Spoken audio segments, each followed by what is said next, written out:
Mak sedang menanam padi, saya datangi Pak di tengah sawah. Mak, saya mau kuliah. Apa kata mak saya? Yandri, gimana mau kuliah? Makan aja susah. Saya ini lahir di desa Palak Siring, Kecamatan Kedurang, Provinsi Bengkulu, Kabupatennya Bengkulu Selatan. Desa ini tidak ada di peta, Bapak Ibu. Saya lahir di situ, dilahirkan oleh emak kami, namanya Hajah Biasmawati, sudah almarhum 2 tahun yang lalu. Saya lahir di desa ini, mulai lahir sampai tamat kuliah.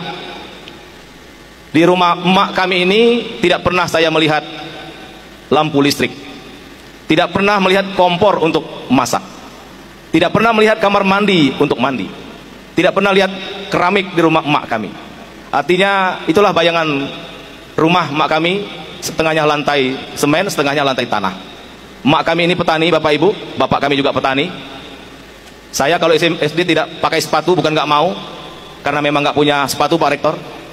Saya SMP, Bapak Ibu, harus menyeberang sungai, pakai kain basahan dulu, belum bisa pakai celana sekolah, sambil megang sepatu dan buku, nyeberang sungai setiap hari.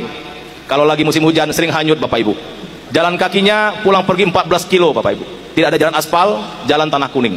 Kalau kehujanan ya baju kering di badan, seperti lagu-lagu yang kita dengarkan. SMA saya, Bapak Ibu, melangkah ke ibu kota Bengkulu Selatan, kota Mana namanya.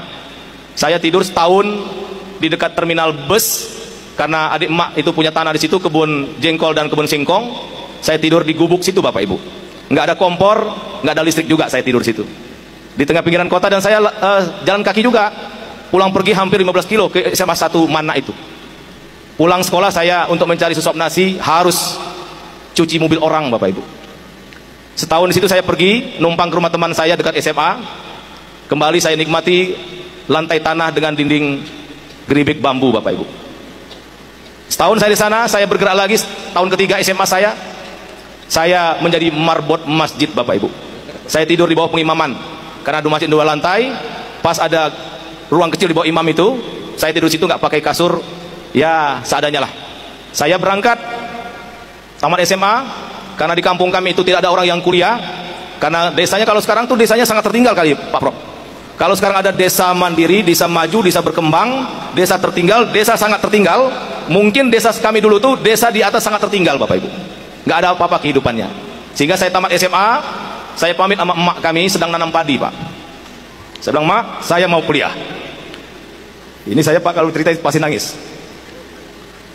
Emak sedang menanam padi, saya datangi, Pak, di tengah sawah. Mak, saya mau kuliah. Apa kata mak saya? Yandri, gimana mau kuliah? Makan aja susah. Dan jarak antara desa kami itu dengan kota Bengkulu, Bapak Ibu, 220 kilo. Dan saya belum pernah ke kota Bengkulu waktu itu. Akhirnya saya bilang, Mak, nggak apa-apa, Mak, doa mak saja, restu mak saja, insya Allah saya akan berjuang. Akhirnya saya berangkat, Bapak Ibu, dengan modal setengah karung beras menuju kota Bengkulu. Saya mohon maaf, Bapak Ibu, dan saya ini ingat mak saya sudah meninggal juga ini, insya Allah ahli surga. Nah, selama saya kuliah, Bapak Ibu, saya juga melakukan langkah-langkah yang menurut saya tidak dilakukan oleh orang lain. Saya tetap banyak tidur di masjid, Bapak Ibu. Saya jadi guru ngaji TPQ, dan saya mencari uang itu saya kolek atau ajak ibu-ibu yang bayar listrik. Kalau kan bayar listrik ke PLN, Pak Prof. Akhirnya saya buat dengan bersama-sama, bilang, Bu, daripada ibu antri di PLN, lebih baik saya yang bayarkan ke PLN secara kolektif. Nah, itu yang saya dapat duit di situ, Bapak Ibu. Dan alhamdulillah, Bapak Ibu, saya tamat di Fakultas Peternakan, Fakultas Pertanian, program studi peternakan tercepat waktu itu. Walaupun tadi saya dengar, saya agak minder kalau diumumkan sama MC tadi, IPK-nya 3,97, 3,8, 3,92. Saya IPK saya hanya 2,97, Bapak Ibu. Ya, dan saya tidak pernah kuliah di politik. Keluarga saya juga nggak ada di politik. Tapi alhamdulillah, Profesor Fatah, dalam hidup saya sudah melalui banyak pengalaman. Saya pernah ketua Komisi 8 DPR RI, pernah juga menjadi wakil ketua MPR, dan juga alhamdulillah sekarang Bapak Presiden Prabowo Subianto memberikan kepercayaan kepada saya sebagai Menteri Desa dan Pembangunan Daerah Tertinggal. Saya orang desa, Bapak Ibu. Pak Prabowo memberikan amanah yang begitu mulia kepada saya.